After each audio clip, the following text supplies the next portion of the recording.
Kelompoknya siapa? Sudah siap? Oh, saya belum absen ya? Ya, sambil di absen ya. Kelompok 6 silakan dipersiapkan untuk PPT-nya. Saya sambil absen dulu. Muhammad Yoga Pratama. Hadir, Bu. Aulia Febrianti. Hadir, Bu. Nazwa Oktaviani Muhammad. Hadir, Bu. Muhammad Zaki Arif ada. Fionila Pratiwi. Hadir, Bu. Daril Fajar Ardiansyah. Daril ada Daril. Daril mana ya? Siti Khalifah. Hadir, Ibu. Vera Deana Cindy. Hadir, Bu. Ya, Rahma Fitriana. Hadir, Ibu. Zahra Putri Dewi Mumpuni. Hadir, Bu. Zaid Al-Fatih. Zaid Al-Fatih belum ada. Zafira Sabrina. Hadir, Ibu. Oke, Adam Fajrul Falah. Adam udah cuti, Bu. Adam cuti. Iya. Zerafim Emmanuel Sharon. Hadir, Bu. Desma Nur Putri. Hadir, Bu. Mai Syaroh. Hadir, Bu. Oke. Renandia Chandra Putri. Ada Renandia Chandra Putri, belum ada. Ahmad Najmi Salim. Hadir, Bu. Oke. Raffi Arkananta Putra Endi. Raffi belum ada. Rizky Syaban Mulia Saputra. Hadir, Ibu. Oke. Syauki Rizkullah Mahmudi. Hadir, Bu. Muhammad Badar Fadilah. Hadir, Bu. Mulia Warahmah. Hadir, Ibu. Tegar Hanafi. Hadir, Ibu. Imelda Bella Clarissa. Hadir, Ibu. Oke, ada yang baru join? Belum confirm? Ada? Nggak ada ya? Daril Zaid. Renandia sama Raffi. Ya, ditunggu sampai jam 8.45. Lebih dari itu dianggap tidak hadir ya. Tadi yang cuti siapa? Adam ya? Cuti. Oke, silakan untuk kelompok penyaji. Untuk mulai presentasi. Untuk kelompok lainnya sebagai discussion ya. Nanti ada sesi tanya jawab ya, bisa memberikan pertanyaan, tanggapan ya, atau menambahkan materi yang dijelaskan hari ini.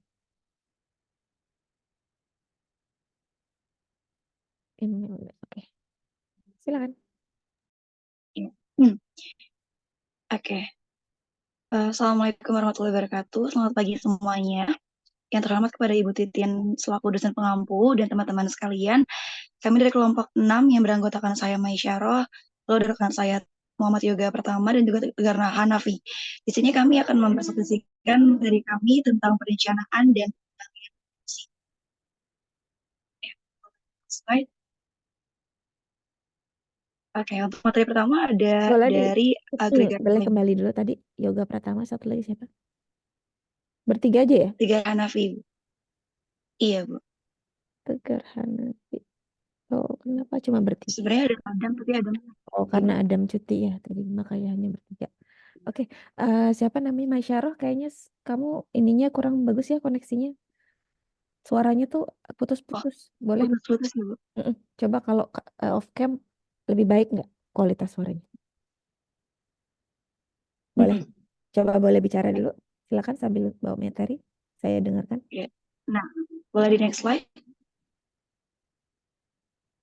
Nah, untuk materi pertama, kami akan membahas tentang agregat planning dan SOP atau Sales Operation Planning.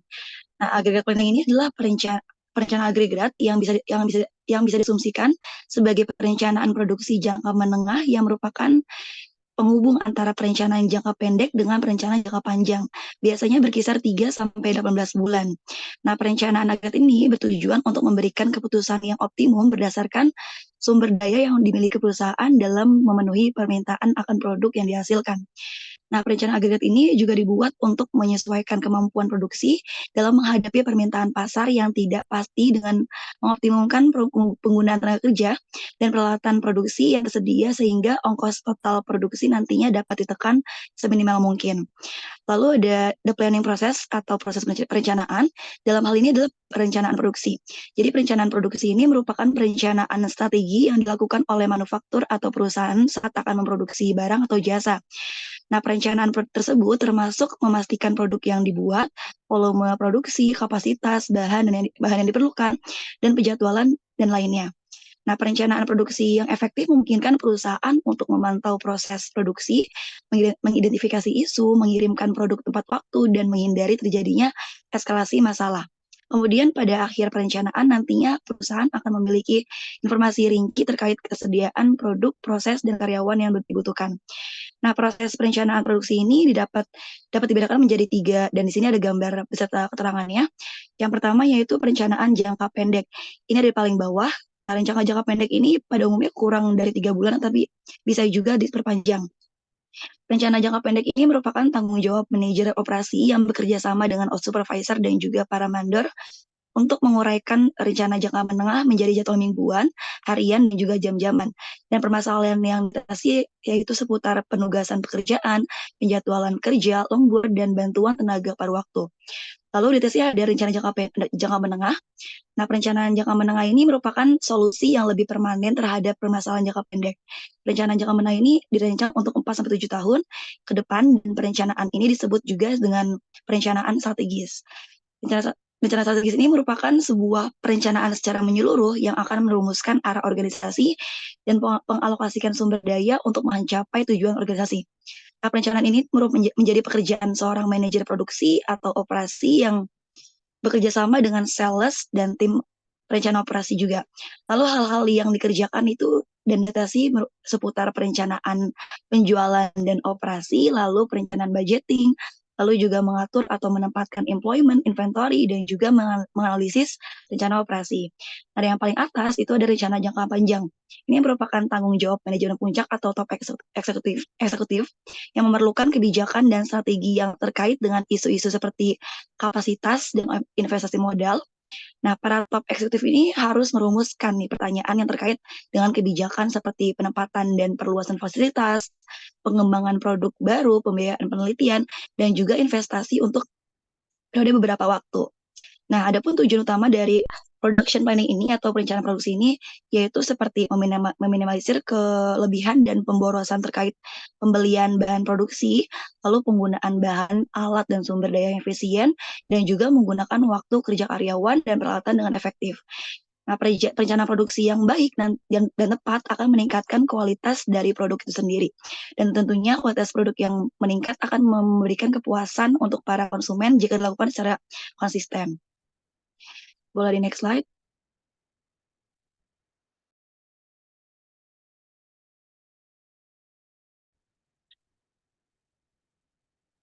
Nah, selanjutnya ada sales dan operation planning atau perencanaan penjualan dan operasi.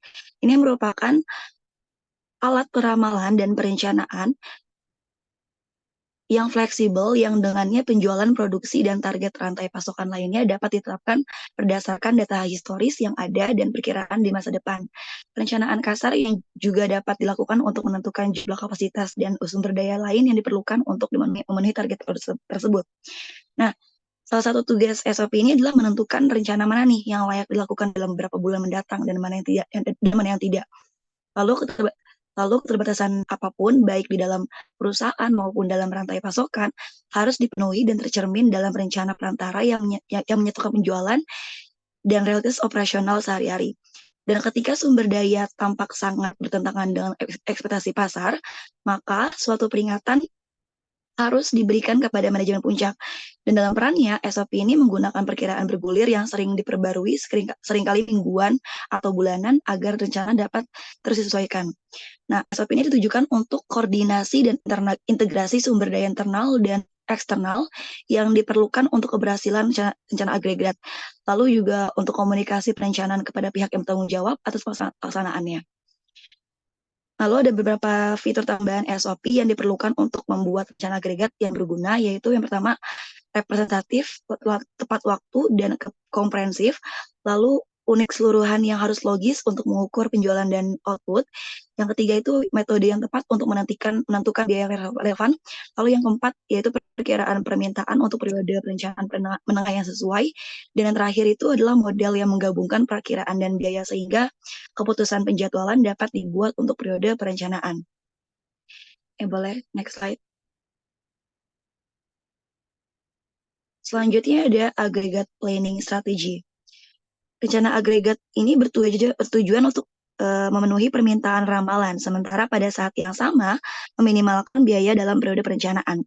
Hal ini dilakukan dengan mengkombinasikan sumber-sumber yang tepat ke dalam istilah yang umum dan menjadi bagian dari suatu sistem rencana produksi yang besar. Proses menguraikan rencana agregat secara lebih terinci disebut dengan disagregasi, yang kemudian akan menghasilkan jadwal produksi induk yang menyediakan masukan untuk sistem perencanaan kebutuhan bahan baku atau MRP. Nah, dalam strategi perencanaan ini melibatkan manipulasi inventaris, tingkat produksi, tingkat tenaga kerja, kapasitas, dan juga variabel tertentu lainnya yang dapat dikendalikan. Nah, terdapat 8 opsi yang akan dibahas. 5 opsi pertama disebut opsi kapasitas dan 3 opsi lainnya yaitu opsi permintaan, dan juga nanti ada tambahan lagi opsi penyampuran. Nah, yang pertama akan dibahas itu opsi kapasitas. Disebut opsi kapasitas karena opsi ini tidak berusaha untuk mengubah permintaan, tetapi untuk menyerap fluktuasi dalam permintaan. Nah, perusahaan dapat memilih opsi kapasitas dasar sebagai berikut. Ini ada 5. Yang pertama adalah mengubah tingkat persediaan. Jadi manajer dapat meningkatkan persediaan selama periode permintaan rendah untuk memenuhi permintaan tinggi di periode mendatang. Yang kedua itu berbagai ukuran tenaga kerja dengan mempekerjakan atau PHK. Nah, salah satu cara untuk memenuhi permintaan adalah dengan mempekerjakan atau memberhentikan pekerja produksi untuk mencocokkan tingkat produksi. Lalu yang ketiga adalah berbagai tingkat produksi melalui lembur atau waktu menganggur. Jadi menjaga tenaga kerja konstan sambil memvariasikan jam kerja pekerja. Lalu yang keempat adalah subcontracting, yaitu perusahaan dapat memperoleh kapasitas sementara dengan mensubkontrakkan pekerjaan selama periode permintaan puncak. Lalu yang terakhir adalah menggunakan pekerja paruh waktu, terutama di sektor jasa. Pekerja paruh waktu dapat mengisi kebutuhan tenaga kerja. Praktik ini umum terjadi di restoran, toko retail, dan supermarket. Boleh di next slide lagi. Lalu selanjutnya ada opsi permintaan, yang dimana perusahaan berusaha untuk mengurangi perubahan pola permintaan selama periode perencanaan. Nah, perusahaan dapat memilih opsi-opsi ini. Yang pertama itu mempengaruhi permintaan. Jadi ketika permintaan rendah, perusahaan dapat mencoba meningkatkan permintaan melalui iklan, promosi, penjualan pribadi, dan pemotongan harga. Lalu yang kedua ada back ordering selama periode pemasaran permintaan tinggi. Jadi back orders ini adalah pesanan untuk barang atau jasa yang diterima perusahaan tetapi tidak dapat untuk diisi saat itu juga. Jika pelanggan bersedia menunggu tanpa kehilangan niat baik atau pesanan, maka back ordering adalah strategi yang tepat untuk digunakan. Lalu yang ketiga adalah pencampuran produk dan layanan counter-seasonal. Teknik penghalusan aktif yang banyak digunakan di antara produsen adalah mengembangkan campuran produk item counter-seasonal. Boleh di next slide lagi? Next slide, oke. Nah, yang terakhir ada opsi pencampuran untuk mengembangkan rencana. Selain 2 opsi yang tadi, terdapat juga 2 strategi yang digunakan manajer operasi dalam mengoptimalkan rencananya, yaitu strategi strategi pengejaran dan juga strategi penjadwalan tingkat. Nah, strategi pengejaran adalah strategi yang biasanya digunakan untuk berusaha mencapai tingkat output untuk setiap periode yang sesuai dengan perkiraan permintaan untuk periode itu. Strategi ini dapat dicapai dengan berbagai cara. Misalnya, manajer operasi dapat memvariasikan tingkat tenaga kerja dengan mempekerjakan atau memberhentikan atau dapat memvariasikan output dengan cara lembur, waktu menganggur, karyawan paruh waktu, atau subkontrak. Lalu yang kedua ada strategi tingkat. Ini merupakan strategi penjadwalan tingkat yang ini merupakan strategi tingkat atau penjadwalan tingkat yang nantinya rencana agregat di mana produksi seragam dari periode ke periode. Next slide lagi. Nah, kemudian ada Aggregate Planning and Service. Nah, atau ya Aggregate Planning and Service, yaitu merupakan sebagian besar layanan yang menggunakan strategi kombinasi dan rencana campuran. Untuk mengontrol biaya tenaga kerja pada layanan perusahaan itu sangat penting. Nah, beberapa teknik yang bisa digunakan yaitu yang pertama penjadwalan jam kerja yang akurat untuk memastikan respon cepat terhadap permintaan pelanggan. Lalu yang kedua ada sumber tenaga kerja yang siap pakai untuk memenuhi permintaan yang tidak terduga.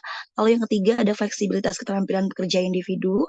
Yang keempat ada fleksibilitas dalam tingkat output atau jam kerja. Dan di sini ada 5 skenario dari layanan dalam perencanaan agregat. Yang pertama itu ada restoran, yaitu untuk memuluskan proses produksi dan menentukan ukuran tenaga kerja yang optimal. Lalu ada rumah sakit, yaitu seperti menanggapi permintaan pasien, rantai nasional perusahaan layanan kecil, dan juga perencanaan yang dilakukan di tingkat nasional dan tingkat lokal. Lalu yang ketiga ada rantai nasional perusahaan jasa kecil. Nah, dengan munculnya rantai nasional bisnis jasa kecil ini seperti rumah duka, outlet ganti oli, dan pusat fotokopi atau percetakan, pertanyaan tentang perencanaan agregat versus perencanaan independen di setiap pendirian bisnis menjadi masalah. Baik pembelian atau maupun kapasitas produksi dapat direncanakan secara terpusat ketika permintaan dapat dipengaruhi melalui promosi khusus. Nah, pendekatan penjadwalan agregat ini sering menguntungkan karena mengurangi biaya dan membantu mengelola arus kas di lokasi independen. Terus juga ada lain-lain. Ini bisa menjadi jasa keuangan, transportasi, dan juga komunikasi yang merencanakan persyaratan sumber daya manusia dan mengolah permintaan. Lalu yang terakhir ada industri penerbangan, yaitu masalah perencanaan yang sangat kompleks yang melibatkan jumlah penerbangan, jumlah penumpang, personel udara serta darat, dan juga pengalokasian kursi untuk kelas tarif. Dan untuk materi selanjutnya akan dilanjutkan oleh rekan saya. Baik, selanjutnya ada Material Requirement Planning atau MRP. Jadi itu sistem yang digunakan untuk menghitung komponen dan bahan baku yang dibutuhkan untuk memproduksi produk jadi. MRP membantu perusahaan menyeimbangkan antara supply dan permintaan produk dengan kapasitas persediaan atau inventory. Yang pertama itu ada dependent demand. Manfaat penting dalam perencanaan kebutuhan material MRP, manfaat ini termasuk satu, respon yang lebih baik terhadap pesanan pelanggan sebagai hasil dari peningkatan kepatuhan terhadap jadwal. Kedua, lebih cepat respon terhadap perubahan pasar. Dan ketiga, peningkatan pemanfaatan fasilitas dan tenaga kerja. Dan yang terakhir itu pengurangan tingkat persediaan.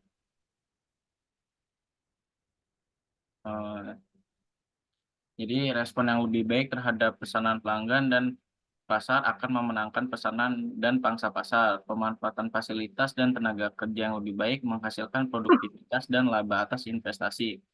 Persediaan yang lebih sedikit akan membebaskan modal dan uang untuk pengguna lain. Jadi manfaat ini adalah merupakan hasil dari kebutuhan strategis untuk menggunakan sistem penjadwal inventory yang bergantung. Contohnya permintaan untuk setiap komponen ambulan bersifat dependen. Permintaan untuk item bersifat dependen itu ketika hubungan antara item dapat ditentukan. Oleh karena itu, setelah manajemen menerima pesanan atau membuat perkiraan untuk produk akhir, jumlah untuk semua komponen dapat dihitung. Jadi semua komponen yang dipesan itu adalah item dependen. Selanjutnya ada dependent inventory model requirement. Penggunaan model persediaan dependen yang efektif mengharuskan manajer operasi mengetahui hal-hal berikut ini. Yang pertama itu ada master production schedule.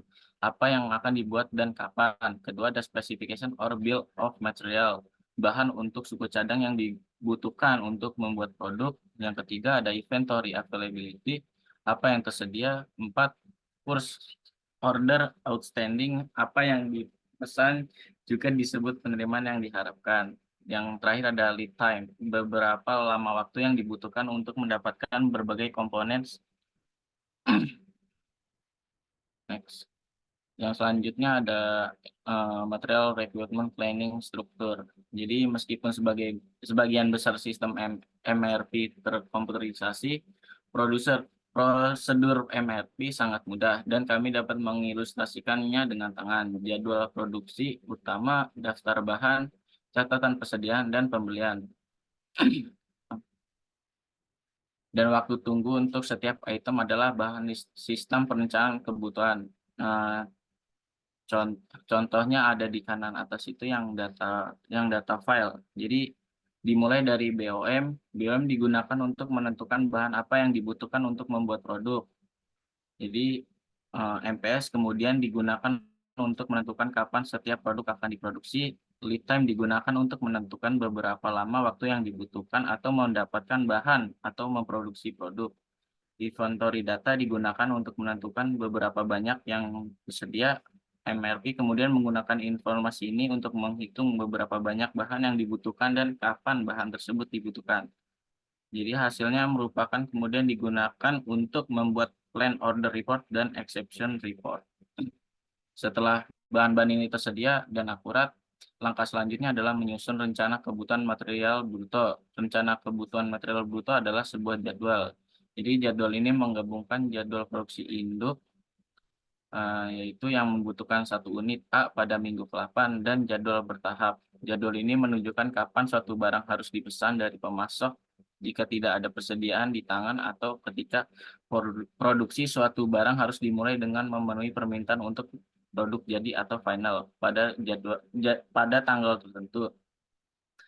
Contohnya ada di sebelah kanan bawah, gambar kedua menunjukkan struktur produk untuk produk A. Produk A itu terdiri dari subkomponen B, C, D, F, dan G. Gambar tersebut juga menunjukkan waktu tunggu untuk setiap subkomponen. Waktu tunggu adalah waktu yang dibutuhkan untuk produksi subkomponen. Selanjutnya ada MRP Dynamic. Input untuk MRP itu ada jadwal induk, BOM, waktu tunggu, pembelian, dan inventory. Seringkali berubah dengan mudah. Kekuatan utama sistem MRP adalah tepat waktu dan perencanaan ulang yang akurat. Namun banyak perusahaan menentukan bahwa mereka tidak ingin menanggapi penjadwal kecil ini atau perubahan kuantitas meskipun mereka menyadarinya. Perubahan yang sering terjadi ini menghasilkan apa yang disebut kegugupan sistem dan dapat menciptakan malapetaka di departemen pembelian dan produksi jika diimplementasikan. Oleh karena itu, personel OM mengurangi kegugupan tersebut dengan mengevaluasi kebutuhan dan dampak perubahan sebelum menyebarkan ke permintaan ke departemen lainnya.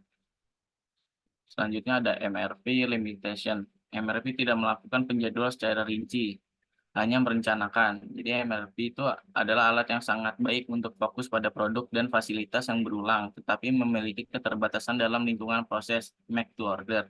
MRP juga akan memberikan tahu Anda bahwa suatu pekerjaan harus diselesaikan pada minggu atau hari tertentu, tetapi tidak memberitahu bahwa job X harus dijalankan di mesin A pada pukul 10.30 pagi dan selesai pada pukul 11.30 pagi. Sehingga pekerja X kemudian dapat berjalan di mesin B. MRP juga merupakan teknik perencanaan dengan waktu tunggu yang tetap yang memuat pekerjaan dalam ember. Jadi ember itu kayak tempat penampungannya gitu, yang berukuran tak terbatas. Jadi ember atau bucket itu adalah tempat penampungan atau unit waktu, biasanya 1 minggu. MRP memasukkan pekerjaan ke dalam ember-ember ini atau bucket ini tanpa memperhatikan kapasitasnya. Akibatnya MRP dianggap sebagai teknik penjadwal tak terbatas, teknik untuk penjadwal alternatif, dan penjadwal terbatas. Selanjutnya ada Enterprise Resource Planning atau ERP. Perencanaan sumber daya perusahaan ERP adalah perangkat lunak yang memungkinkan perusahaan untuk mengotomatisasi dan mengintegrasikan banyak proses bisnis mereka, berbagai basis data, dan praktik bisnis yang sama di seluruh perusahaan, dan menghasilkan informasi secara real time. Skema yang menunjukkan beberapa hubungan ini untuk perusahaan manufaktur. Tujuan dari sistem ERP ini adalah untuk mengordinasikan seluruh bisnis perusahaan mulai dari pemasok evaluasi hingga penagihan pelanggan. Tujuan ini jarang tercapai, tetapi sistem ERP ini merupakan sistem yang menyatukan berbagai sistem khusus. Hal ini dicapai dengan menggunakan database terpusat untuk membantu aliran informasi antara fungsi-fungsi bisnis, persisnya apa yang disatukan dan bagaimana bervariasi berdasarkan per kasus.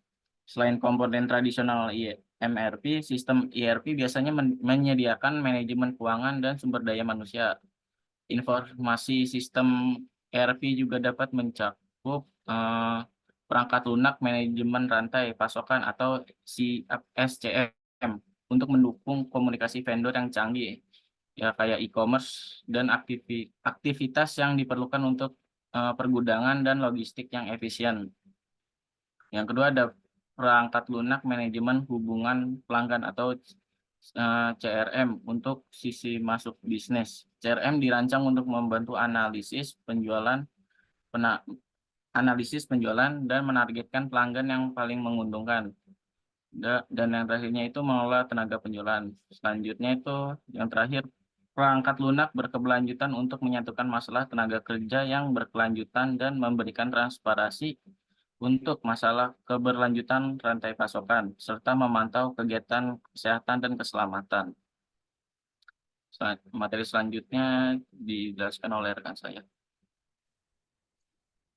Baik, selanjutnya terkait dengan the importance of short-term scheduling. Di mana tadi kan rekan kami sudah menyampaikan di bagian aggregate planning bahwa dalam hal itu aggregate planning itu kan menjadi jangka menengahnya untuk penghubung jangka pendek ke jangka panjangnya. Nah, pada kesempatan kali ini saya akan membahas lebih jelas ya di bagian jangka pendeknya gitu. Baik, penjadwalan jangka pendek ini kan akan menjadi pemegang peran penting dan cukup vital ya dalam menjalankan operasional di industri manufaktur dengan efisien. Nah, hal ini tentunya akan memungkinkan bagaimana perusahaan itu untuk mengurangi daripada biaya operasional serta memastikan tepat waktu dalam pengiriman kepada pelanggan. Nah, keuntungan strategis ini dapat meliputi 4 hal.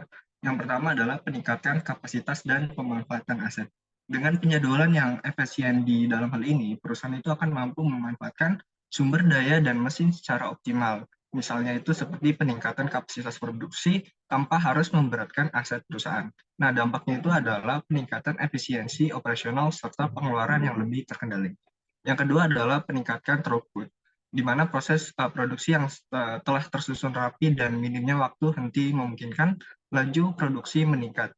Nah, akibatnya itu perusahaan mampu menghasilkan lebih banyak barang dalam periode waktu tertentu, yang pada gilirannya tentunya akan meningkatkan output dan pendapatan. Kemudian yang ketiga adalah fleksibilitas. Penjadwalan jangka pendek yang dapat memberikan fleksibilitas kepada perusahaan, tentunya untuk menyesuaikan diri dengan perubahan permintaan pasar serta menanggapi gangguan operasional yang tak terduga. Fleksibilitas ini memungkinkan perusahaan untuk merespon dengan cepat terhadap kebutuhan pelanggan serta mengalokasikan sumber daya dengan efisien. Dan yang keempat adalah keandalan pengiriman, di mana dalam hal ini memenuhi janji pengiriman tepat waktu adalah kunci untuk mempertahankan kepercayaan seorang pelanggan. Dengan penjadwalan yang efektif, perusahaan itu tentunya dapat menyelesaikan pesanan sesuai dengan jadwal yang telah ditetapkan, mengurangi risiko keterlambatan ataupun penumpukan pesanan. Nah, keandalan ini memperkuat citra perusahaan di mata pelanggan dan meningkatkan daya saingnya di pasar. Nah, secara keseluruhan penjadwalan jangka pendek memiliki peranan yang cukup penting ya dalam meningkatkan efisiensi daripada operasional perusahaan. Bisa di next slide. Kemudian, apa saja sih kriteria dari perencanaan ini? Teknik dalam penjadwalan yang tepat itu sangat bergantung pada berbagai faktor, termasuk pada volume pesanan, sifat operasi, dan kompleksitas keseluruhan pekerjaan, serta pentingnya 4 kriteria utama berikut, di mana minimize completing time atau meningkatkan waktu penyelesaian. Ini dievaluasi dengan menentukan rata-rata waktu yang dibutuhkan untuk menyelesaikan suatu pekerjaan ataupun pesanan. Yang kedua adalah maximizing utilize, di mana memaksimalkan utilisasi. Nah, hal ini tentunya akan dievaluasi dengan menentukan persentase waktu fasilitas yang digunakan. Utilitas yang tinggi menunjukkan efisiensi dalam pemanfaatan sumber daya. Dan yang ketiga adalah minimize work in process atau WIP inventory, di mana work in process ini dievaluasi dengan menentukan rata-rata jumlah pekerjaan dalam sistem dan hubungan antara jumlah pekerjaan dalam sistem dan inventaris WIP akan tinggi. Semakin sedikit jumlah pekerjaan dalam sistem, maka akan semakin rendah juga inventarisnya. Kemudian yang keempat adalah minimize customer waiting time atau meminimalkan waktu menunggu pelanggan. Hal ini dievaluasi dengan menentukan rata-rata jumlah keterlambatan dalam menyelesaikan pesanan ataupun memberikan layanan kepada pelanggan. Nah, keempat kriteria ini digunakan secara luas dalam industri untuk mengevaluasi bagaimana kinerja dari penjadwalan. Selain itu juga, teknik penjadwalan yang baik harus sederhana, jelas, mudah dipahami, dan mudah dilaksanakan, fleksibilitas dan realistis. Namun penjadwalan ini bisa menjadi lebih rumit dengan adanya masalah misalnya seperti kerusakan mesin, absensi karyawan, masalah kualitas, kekurangan material, dan faktor lainnya. Oleh karena itu, penugasan tanggal ini tidak selalu menjamin bahwa pekerjaan atau yang dilakukan sesuai jadwal. Banyak teknik khusus telah dikembangkan untuk membantu dan menyusun jadwal yang dapat diandalkan dalam menghadapi tantangan tersebut.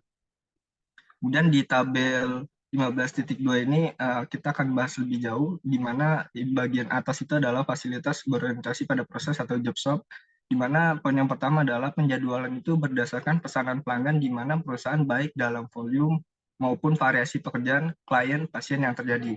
Jadwal sering berfokus pada tanggal jatuh tempo dengan pengisian yang disempurnakan oleh teknik pengisian terbatas. Contohnya dalam pabrik pengecoran, bengkel mesin, bengkel pembuatan mebel, percetakan, dan banyak restoran dan industri fashion. Kemudian yang kedua adalah fasilitas berulang atau assembly lines, yang di bagian atas poin pertamanya adalah penjadwalan produksi, modul, dan perakitan produk berdasarkan perkiraan yang sering. Kemudian kedua adalah pengisian terbatas dengan fokus pada penyusunan jadwal yang proaktif.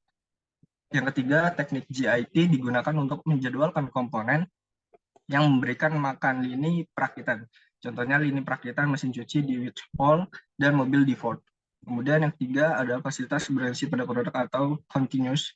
Yang pertama adalah penjadwalan produk jadi berkapasitas tinggi dengan variasi terbatas untuk memenuhi permintaan yang relatif stabil dan dalam kapasitas yang tetap ada. Kemudian yang kedua, pengisian terbatas dengan fokus pada penyusunan jadwal yang proaktif yang dapat memenuhi waktu penyiapan dan waktu operasi yang diketahui untuk rentang produksi yang terbatas. Contohnya dalam mesin kertas besar di International Paper, Beat di pabrik Bir Anheuser-Busch, dan keripik kentang di Friedel.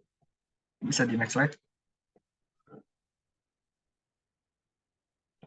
Nah, selanjutnya adalah loading jobs, di mana manajer operasi ini akan menetapkan pekerjaan ke pusat kerja untuk meminimalkan biaya, waktu tidak terpakai, atau waktu penyelesaian, serta ada dua jenis pemuatan ya, di mana yang pertama adalah yang berdasarkan kapasitas dan menugaskan pekerjaan ke pusat kerja secara tertentu. Namanya adalah teknik input-output control, dan kemudian ada pendekatan penugasan pekerjaan adalah Gantt dan assignment method.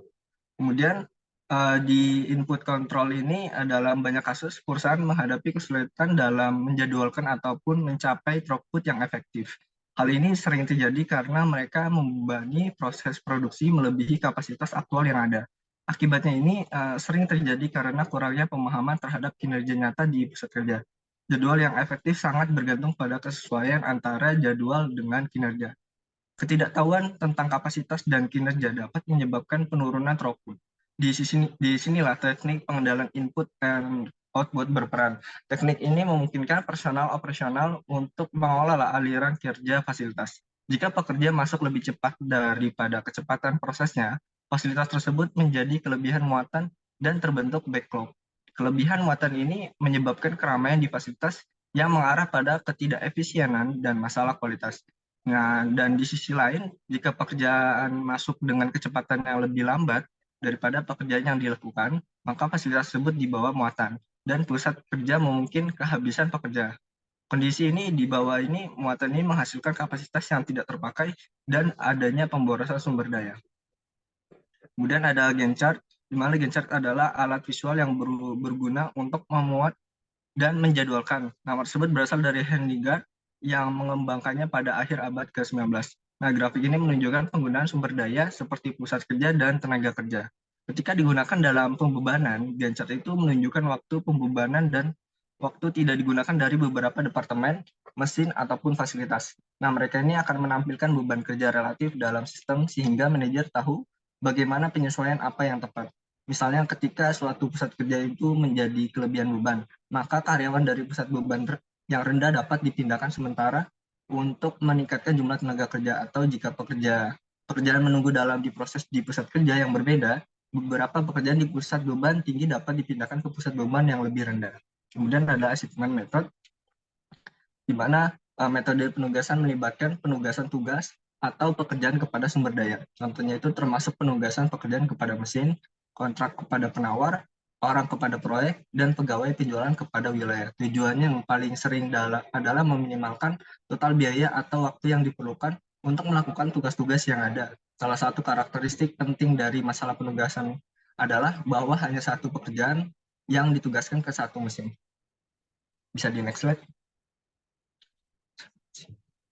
Kemudian adalah sequencing jobs, di mana ketika pekerjaan sudah siap di sebuah pusat kerja, langkah selanjutnya adalah memutuskan urutan penyelesaiannya. Nah, proses ini yang dikenal dengan nama sequencing atau dispensing, yang pada intinya adalah menetapkan aturan prioritas untuk melepaskan pekerjaan ke setiap pusat kerja. Mengapa hal ini penting? Karena dengan menentukan urutan yang efektif, kita bisa meningkatkan bagaimana tingkat produktivitas dan efisiensi, mengurangi waktu tunggu dan keseluruhannya, dan memaksimalkan throughput di fasilitas yang fokus pada proses, seperti klinik, percetakan, dan bengkel pekerjaan manufaktur.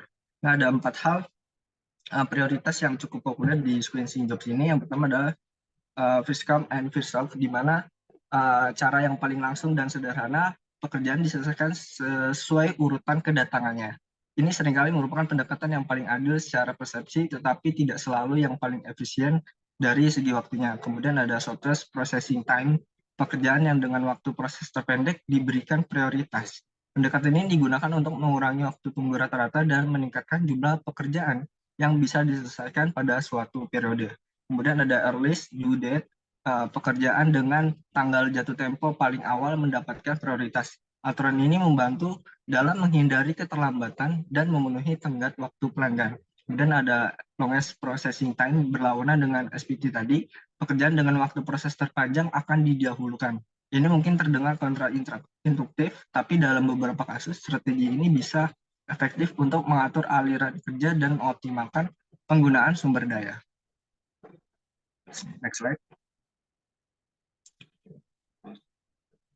Kemudian ada FCS, di mana merupakan sebuah pendekatan dalam sistem penjadwalan jangka pendek yang memungkinkan seorang manajer operasi untuk merespons secara dinamis terhadap perubahan dengan menggunakan alat bantu komputasi interaktif dan output grafis, dibandingkan dengan sistem yang hanya berdasarkan aturan prioritas. FCS ini menawarkan kelebihan dalam hal fleksibilitas dan akurasi dalam membuat jadwal di lingkungan yang dinamis seperti job shop yang memiliki variasi pekerjaan tinggi, volume rendah, dan sumber daya bersama. Nah, apa sih keunggulan dari FCS ini? Yang pertama adalah adaptasi terhadap perubahan. FCS memungkinkan penjadwalan yang hampir instan terhadap perubahan, baik itu berupa ordernya, tenaga kerja, maupun mesin. Nah, ini sangat penting di lingkungan yang seringkali mengalami perubahan seperti job shop. Kemudian yang kedua adalah peningkatan komunikasi dan akurasi informasi. Dengan adanya peningkatan komunikasi di lantai produksi dan penggunaan mesin yang dikontrol komputer, informasi bisa terkumpul hampir secara real time. Hal ini memungkinkan penjadwalan membuat perubahan jadwal berdasarkan informasi terkini yang meningkatkan efektivitas kontrol pekerjaan. Yang ketiga adalah visualisasi jadwal, dan yang keempat adalah integrasi dengan sistem expert dan simulasi, dan yang kelima adalah kemampuan menyesuaikan dengan kondisi terkini. Dan implementasi di dalam industrinya adalah paket perangkat lunak FCS ini seperti Lekin, ProPlanner, Protor, Asprova, dan JobPlan telah digunakan lebih dari 60% pabrik di US. Ini menunjukkan tingkat penerimaan yang tinggi di FCS di industri, terutama karena kemampuannya untuk meningkatkan fleksibilitas, responsivitas, dan efisiensi dalam penjadwalan. Dan penggabungan data perencanaan dengan FCS, aturan prioritas, model analisis, dan output diagram Gantt yang tadi, seperti yang ditunjukkan dalam beberapa figur, menawarkan sebuah framework yang komprehensif dan dinamis untuk penjadwalan. Dengan sistem ini, penjadwalan memiliki alat yang diperlukan untuk mengoptimalkan operasi produksi, bahkan dalam kondisi yang sangat fluktuasi dan tidak terduga. Bisa di next slide. Baik, demikian presentasi dari kelompok kami. Semoga apa yang telah disampaikan dapat bermanfaat. Selanjutnya kami melanjut kepada sesi tanya jawab. Terima kasih.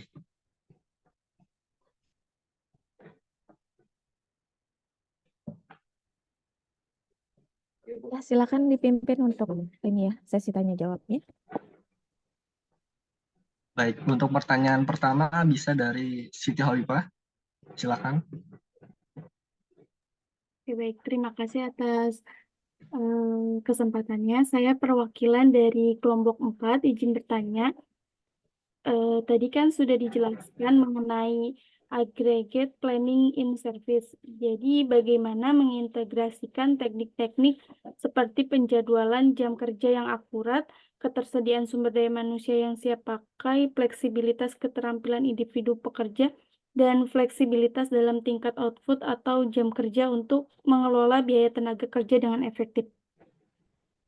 Baik, terima kasih. Selanjutnya, Fianila, silakan. Baik, sebelumnya terima kasih kepada kelompok atas pemaparan materinya. Saya dari perwakilan kelompok 3 ingin bertanya, bagaimana cara meningkatkan fleksibilitas dan responsivitas perencanaan produksi untuk menghadapi situasi yang tidak terduga, seperti permintaan yang melonjak, bahan baku yang kurang, dan pengiriman yang terlambat. Terima kasih. Baik, terima kasih. Selanjutnya ke Rahma, silakan. Oke, terima kasih kelompok 6 atas pemaparan materinya. Saya perwakilan dari kelompok 1 izin bertanya, apa keuntungan dan juga kerugian dari memvariasikan jumlah tenaga kerja untuk memenuhi kebutuhan permintaan setiap periode dalam strategi perencanaan agregat di opsi kapasitas. Terima kasih. Baik, terima kasih. Oke, cukup 3 dulu, nanti dilanjutkan lagi. Ya, silakan Baik, Bu. didiskusikan dulu, dijawab, baru nanti kita buka lagi termin kedua ya. Baik, Bu.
Bagaimana kelompok? Apakah sudah bisa dijawab?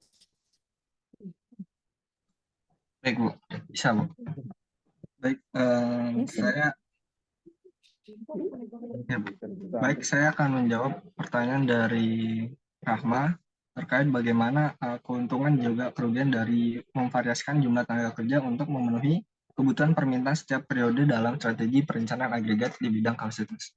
Nah, jawabannya adalah ada 3 ya mungkin kalau yang dari saya dapat. Yang mana keuntungannya adalah yang pertama adalah pemenuhan permintaan. Nah, dengan menyesuaikan jumlah tenaga kerja, perusahaan itu dapat lebih efektif dalam memenuhi fluktuasi permintaan. Kemudian keuntungan yang kedua adalah optimalisasi penggunaan sumber daya. Dalam hal ini memungkinkan perusahaan untuk mengoptimalkan penggunaan tenaga kerja dan peralatan produksi yang telah tersedia. Kemudian keuntungan yang ketiga adalah pengurangan biaya, di mana perusahaan dapat menekan ongkos total produksi seminimal mungkin dengan menyesuaikan kemampuan produksi dalam menghadapi permintaan pasar. Kemudian kerugiannya ada yang pertama adalah biaya tenaga kerjanya. di mana perubahan jumlah tenaga kerja dapat menimbulkan biaya tambahan seperti biaya penambahan dan pengurangan tenaga kerja. Kemudian kerugian yang kedua adalah stabilitas tenaga kerjanya. Bagaimana variasi jumlah tenaga kerja dapat mengganggu stabilitas tenaga kerja. Kemudian yang terakhir adalah kerugian terkait dengan kualitas produknya. Jika penyesuaian tenaga kerja dilakukan dengan cara mempekerjakan pekerja baru atau pekerja paruh waktu, hal ini bisa berpotensi menurunkan kualitas produk jika pekerja tersebut tidak memiliki keahlian yang cukup. Seperti itu, apakah sudah cukup menjawab, Rahma? Sudah Yoga, terima kasih atas jawabannya. Terima kasih kembali.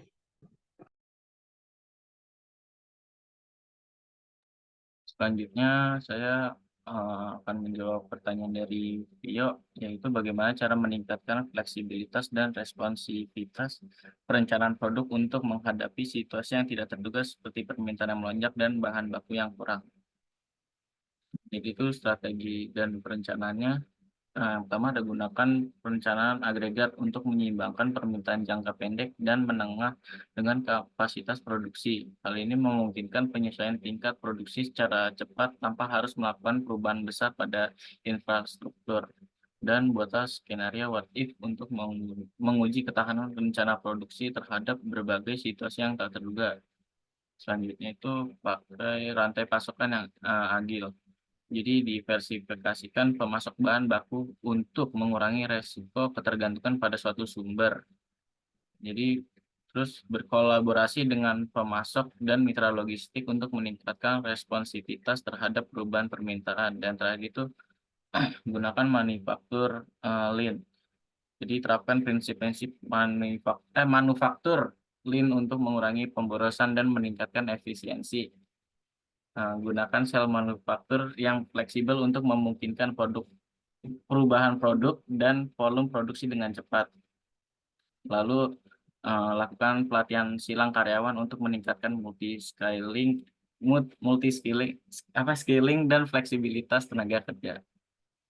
Itu saja yang saya temukan untuk jawaban untuk Tio. Apakah menjawab? Sudah terjawab. Terima kasih, Tegar.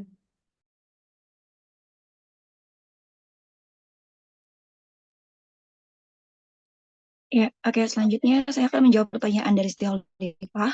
Jadi pertanyaannya adalah bagaimana mengintegrasikan teknik-teknik seperti penjadwalan jam kerja yang akurat, ketersediaan sumber daya manusia yang siap pakai, fleksibilitas keterampilan individu pekerja, dan fleksibilitas dalam tingkat output atau jam kerja untuk mengelola biaya tenaga kerja dengan efektif.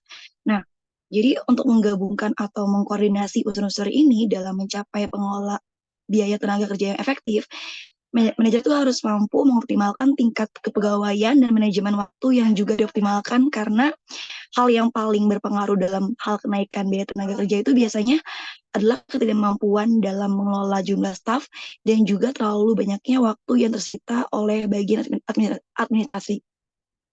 Sehingga sebagai akibatnya bisnis menjadi tidak efisien dengan tingkat produktivitasnya juga rendah. Nah, pengkoordinasian ini bisa dilakukan dengan menggunakan tenaga kerja borongan, menggunakan sistem pinjer-firm pada jam kehadiran karyawan untuk mencegah karyawan untuk menitipkan absen kepada orang lain. Kemudian dalam pemakaian mesin seseorang juga harus mengerti mengenai prosedur pemakaiannya agar lebih efisien dan dapat menghemat biaya operasional.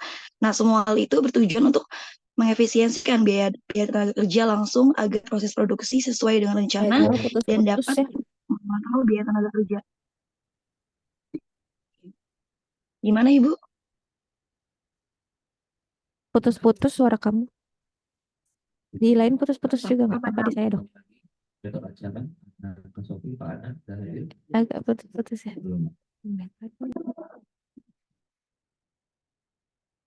Atau mungkin diulang, Bu? Boleh, tolong diulang ya. Tadi agak putus-putus. Oke, untuk menjawab pertanyaan tadi, untuk menggabungkan atau mengkoordinasikan unsur-unsur yang tadi dalam mencapai pengelolaan biaya tenaga kerja yang efektif, manajer ini harus mampu mengoptimalkan tingkat kepegawaian dan manajemen waktu yang juga dioptimalkan, karena hal yang paling berpengaruh dalam hal kenaikan biaya tenaga kerja itu biasanya adalah ketidakmampuan dalam mengolah jumlah staf dan juga terlalu banyaknya waktu yang tersita oleh bagian administrasi. Sehingga sebagai akibatnya bisnis menjadi tidak efisien dengan tingkat produktivitas yang juga rendah. Nah, pengkoordinasian ini bisa dilakukan dengan menggunakan tenaga kerja borongan, menggunakan sistem fingerprint pada jam kehadiran karyawan untuk mencegah karyawan untuk menitipkan absen kepada orang lain. Kemudian juga dalam pemakaian mesin seseorang itu harus mengerti mengenai prosedur pemakaiannya agar lebih efisien dan menghemat biaya operasional.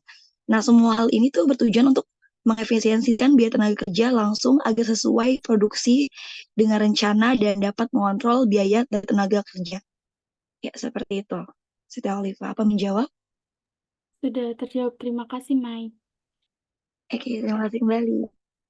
Oke, silakan dibuka untuk yang kedua ya. Baik, Bu. Oke, baik. Selanjutnya bisa Najwa, dipersilakan. Najwa dan Zaid. Oke, sebelumnya terima kasih kepada kelompok penyaji atas penyampaian materinya. Nah, saya Nazwa perwakilan dari kelompok 2 izin bertanya. Bagaimana material requirements planning atau MRP itu dapat mengatasi tantangan dalam mengelola produksi di era bisnis yang berubah cepat seperti sekarang. Nah, terutama dalam menghadapi fluktuasi permintaan pelanggan dan ketidakpastian pasokan bahan baku. Terima kasih. Baik, terima kasih Najwa. Bisa dilanjut, Zaid? Oke, terima kasih atas paparannya kelompok 6.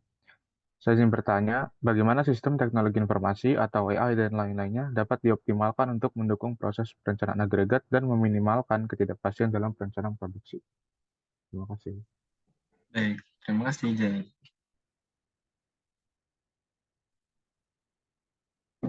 Baik, apakah ada lagi?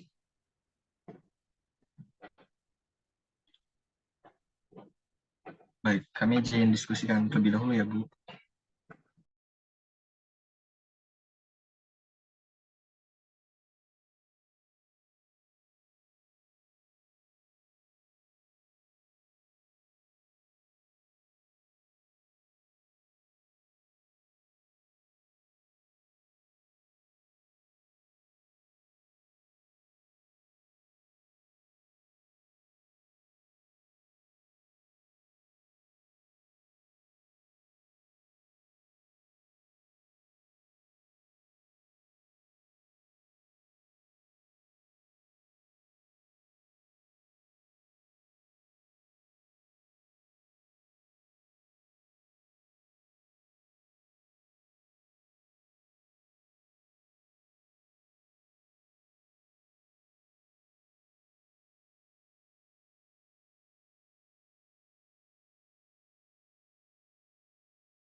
Baik, saya akan menjawab pertanyaan dari Najwa, itu bagaimana material requirement planning atau MRP itu dapat mengatasi tantangan dalam mengelola produksi di era bisnis yang berubah cepat, terutama dalam menghadapi fluktuasi permintaan pelanggan dan ketidakpastian pasokan bahan baku. Jadi di sini saya menemukan 4 cara. Yang pertama itu meningkatkan visibilitas dan prediktabilitas.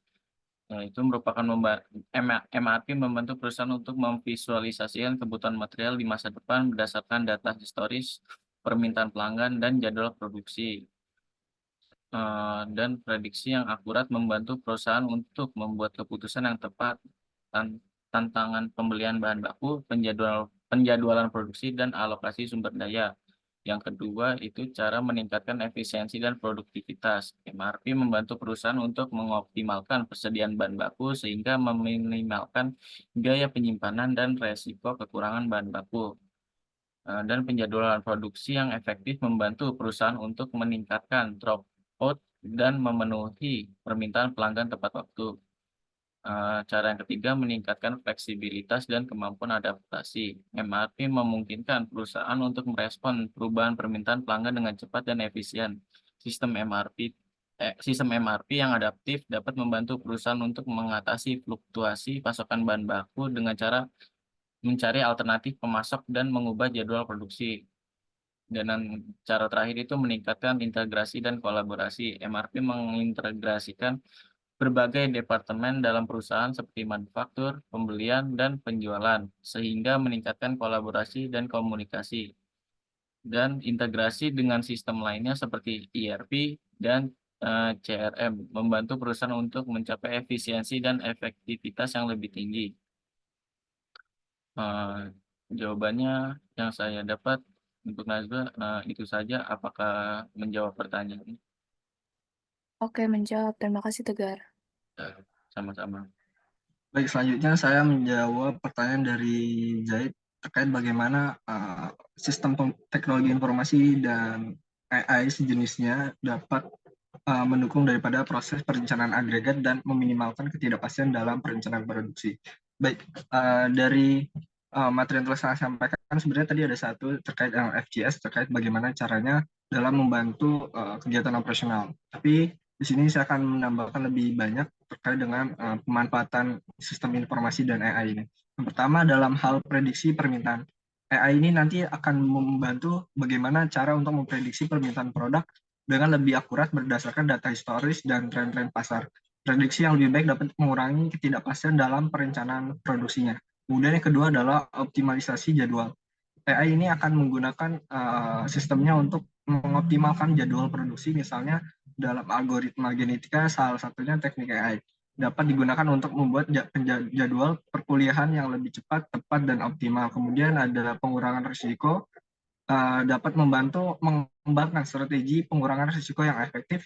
Dengan demikian, proses produksi dapat berjalan lebih lancar tanpa hambatan yang tidak terduga. Kemudian yang keempat adalah optimasi proses, di mana optimalisasi dalam proses ini dapat membantu sistem perencanaan dalam menghemat waktu dan juga biaya-biaya. Misalnya dalam proses seperti penjadwalan, pelacakan inventaris, pengendalian kualitas dapat dilakukan secara sistem dengan teknologi informasi. Kemudian yang terakhir adalah analisis data. Dalam hal ini AI dapat digunakan untuk menganalisis data dalam jumlah yang besar dan mengidentifikasi bagaimana pola ataupun tren yang mungkin tidak terlihat oleh manusia, seperti itu. Apakah sudah cukup menjawab, Zaid? Terjawab ya, Kak. Terima kasih. Terima kasih kembali, Zaid. Baik, demikian presentasi yang dapat kelompok 6 bawakan. Kurang lebihnya mohon maaf. Wassalamualaikum warahmatullahi wabarakatuh. Kami kembalikan kepada Ibu Titis. Terima kasih, Bu. Waalaikumsalam warahmatullahi wabarakatuh. Terima kasih kelompok terakhir ya, kelompok 6 Syaro. Iya benar, kelompok 6 Syaro, Yoga, dan Tegar ya. Materinya tadi sudah dibawakan dengan cukup baik ya, dan juga sudah berusaha untuk menjawab pertanyaan juga dengan baik. Jadi kita tadi sudah bahas ya tentang bagaimana cara perencanaan produksi ya, dan ternyata itu sangat kompleks ya. Kita juga tadi ada sistem-sistem yang membantu ya, kayak enterprise resource planning dan lain-lain. Oke, mungkin untuk pertemuan kali ini kita cukupkan di sini ya, karena saya juga tidak bisa berbicara terlalu luas di sini ya, karena di ruangan rapat. Jadi nanti kita lanjutkan untuk penugasannya di Microsoft Teams. Terima kasih rekan-rekan. Nanti kita masih bertemu lagi satu kali pertemuan setelah Lebaran. Ya. Baru setelah itu nanti akan ada kelas praktisi. Untuk tugasnya silakan ditunggu ya lewat Microsoft Teams. Terima kasih rekan-rekan. Wabillahi taufiq wal hidayah. Wassalamualaikum warahmatullahi wabarakatuh. Waalaikumsalam warahmatullahi wabarakatuh. Masih banyak, Bu. Ya, sama-sama.